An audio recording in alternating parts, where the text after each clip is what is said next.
Mass Effect in 5 minutes. Sort of. Everything you need to know about the story so far. Spoiler alert, it's 2183, and humans are the new kids to the intergalactic block party. After discovering ancient mass relays that zip them around the galaxy, they've joined the rest of civilization on the Citadel, a space station full of angry diplomats and really long elevators. Between space councils and untrusting aliens, humanity still has much to prove.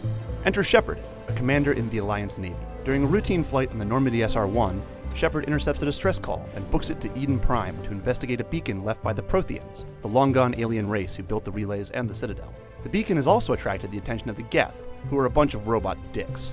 The Alliance is double-crossed by Saren, who is supposed to be a good guy even though he looks like, sounds like, and has the name of a supervillain. Saren gives his kill order to the Geth, boots up the beacon, and takes off in a telepathic spaceship named Sovereign, leaving Shepard to his own beacon-induced bad trip. Back on the Citadel, Shepard assembles a motley crew while digging up dirt on Saren.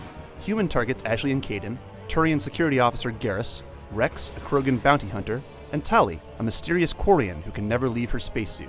Confronted with the evidence of Saren's evil doings, the Council appoints Shepard as the first human Spectre, which is sort of like being a combination of a Jedi and James Bond. Music swells, everyone gets a pat on the back, and it's off to save the galaxy. Amidst planet hopping, kart driving, and saving sexy Asari, Shepard and crew discover that Saren and space wizard matriarch Benezia are linked to a Reaper plot to consume all life in the universe. Don't worry, they're confused too. Luckily, the new Asari recruit, Liara Tassoni, is Benezia's daughter. She informs Shepard that Sovereign the spaceship is controlling the minds of Benezia and Saren. After tracking Mommy Benezia to a facility overrun by ancient lobsters, Shepard and company head over to Vermeer and learn that Sovereign is not just a Reaper ship, but an actual Reaper. He taunts the crew via hologram. I am the vanguard of your destruction. For complicated reasons, Shepard then sets off a nuke, and either Kaidan or Ashley die, depending on who you're trying to have sex with. Fight hard, Lieutenant.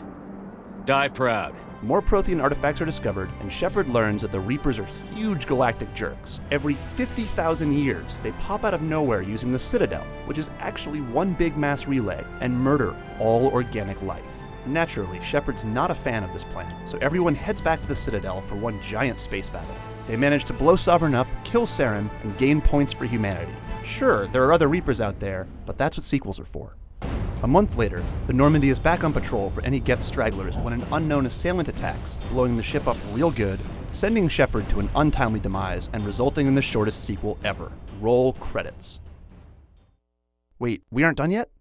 Shepard wakes up 2 years later on a Cerberus space station that's under attack. Fresh from the operating table, Shepard fights through waves of hacked security mechs with Cerberus mercenaries Miranda and Jacob, escaping to their headquarters. There, Shepard meets the blue robot-eyed, elusive man, who explains that a lot has happened in 2 years. Most importantly, Shepard has been brought back to life to investigate and bring down a new big bad.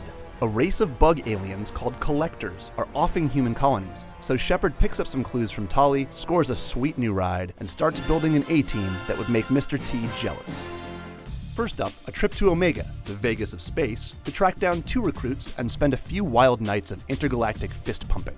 Morden is a Solarian super scientist hell-bent on stopping a plague, and the vigilante Archangel turns out to be Shepard's old buddy Garrus. Garrus, what are you doing here?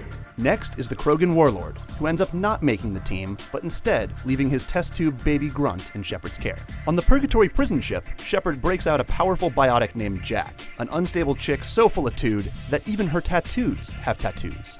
With the team in tow, Shepard returns to the elusive man for their next objective.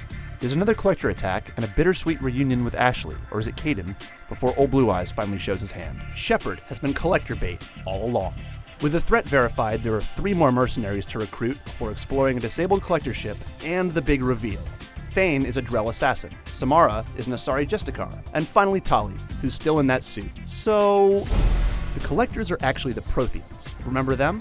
They hadn't really disappeared, but instead had been horribly modified by the Reapers to be their errand boys for eternity. They're about to attack Earth, so Shepard needs to find a way to activate the Omega-4 relay, which leads to the Collector home base. The crew befriends a Geth, and when they're off having some R&R, the Collectors end up kidnapping everyone left on board. The only way to get them back is to head through the Omega-4 relay. The remaining crew gathers, and Shepard delivers a motivational speech to inspire both human and alien kind. They want to know what we're made of? I say we show them, on our terms. It's time to create a new save file and head through the relay. But first, one final night with Miranda, Jacob, Garrus, Jack, Tali, Samara, Thane, Morinth, and the slutty secretary. Another giant space battle commences, and a few more crew members may bite it, depending on how many upgrades the Normandy has. Yep, those earlier decisions actually mattered. Shepard and the remaining crew land on the Collector base and play a game of who's going to die next. They fight through waves of Collectors, rescuing the kidnappees in the process, or finding their liquefied corpses. Deep in the base, the crew uncovers the Collector's plot. They were actually using liquefied people matter and Reaper technology to make an entirely new species of Reaper. The elusive man contacts the team and asks them not to destroy the base because Cerberus could totally use it. Shepard is left to make one final decision. But either way, that decision will probably come back to bite you in the ass in Mass Effect 3. Speaking of Mass Effect 3, everything that has been achieved up to this point has resulted in the death of only 2 Reapers. So, Earth clearly has its work cut out for it. Good luck, Shepard!